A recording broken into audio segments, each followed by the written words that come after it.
Chauta thaduna kayam kuina thamkhigadawre paw asi ngarang nungthil phongkiba pandam pawsegi editorial kalam dagi lakhwatchabane. Manipurgi National Highway ani maruwaina Imphal Dimapur amade Imphal Jiribam lambigi wathok asi matam sangna loisinba ngamdana ngasi fawba leiri haiba yai. Thokliba wathoksingi manungda khwaidagi toina thokpa wathok asi Kanglon lana logi wangbada lambi asida chatliba gari singdagi sel khaiba amade munbagi thabak asina oiri haibase. State asigi miyamna ikhangda khangnare Highway ani asida Highway Protection Force thambagi wafam se lamdam asigi miyamna toina kayara khanna ngangna duna haina duna laklabasu thabak oina paikhatabana maram oiraga lambi sing asida chaliba pot puba truck gari singna awaba kayamuk mayoknarakpa se ngasi ngarang tagi oidre haibase haukiba laingak amade ngasigi Manipur laingakna lisang sina khangna duna lakhrabani haiba yai hiram asigi matangda Manipurgi pauche singda kayara khanna kalam asida naina duna phongdokhiba leikhrabani haibase state asigi miyamna matam kayagi mamangdagi khangna duna lakhrabani haukiba oirabasu ngarang na handasu haukiba February gi 13 ta driver mangaga loinana handyman amaga assault tawbadagi blockade tawbagi khongjang sangsinba haukibadagi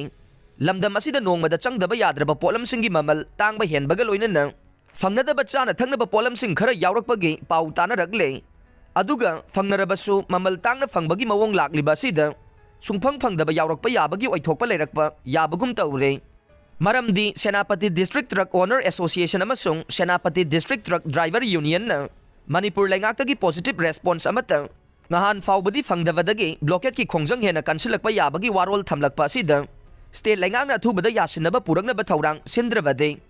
thakna chanaba polamsing phangnaraktabagi phibamda lakpa yai khalle nakalamaromda Manipurgi chingi lamda lo chanadabagi mawongda leiraklibase ngasi ngarangdagi natre haibasi state asigi miyamna matam sangna khangna dunu lakpana maram oiraga lamdam asida khundaminariba phurup kanglupsing ayambana penadabagi chang khamthengna wanglakle India laingangna chautha thaduna kayam koina Manipurgi chingi maphamsingda operate tawduna leiriba militant sing asi thamkhigadori haibagi wahang asi hangduna ta leirakpagum tawre aduga Manipurgi tampaki lamda lo chanari khanganaba akanba section thorangsing kayamuk paikhatuna leibagi mami fajana tari basina maram oiraga state asigi laingak liba ngasigi laingak asina haukiba oirabaso tungkoina chanagadaba thausilamagi makhada chapmanaba mijengda chapmanana section thorang laukhanaba central laingak ka tanaraga lamdam asigi chingi lamda chapchana lo mapung phana chanahanba ngamnaba sinba chumgane ngasi makthokliba tha tara surakadawraba lamhen tuhenba kuki narco terrorist singna mitai singda landaragliba sisu central laingakna chautha thabagumna lamhen tuhenba singbu thadoktuna thambadagi ni haibasing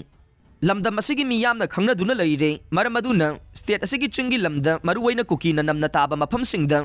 khulai matik chana pairaba terrorist ki thabak tawba miyoising asibu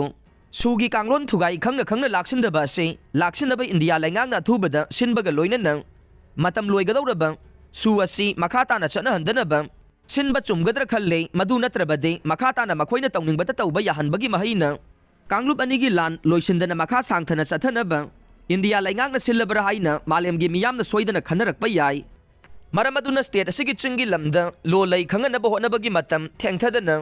Manipurda ingtapa puraknaba honabaga loinana national highway singda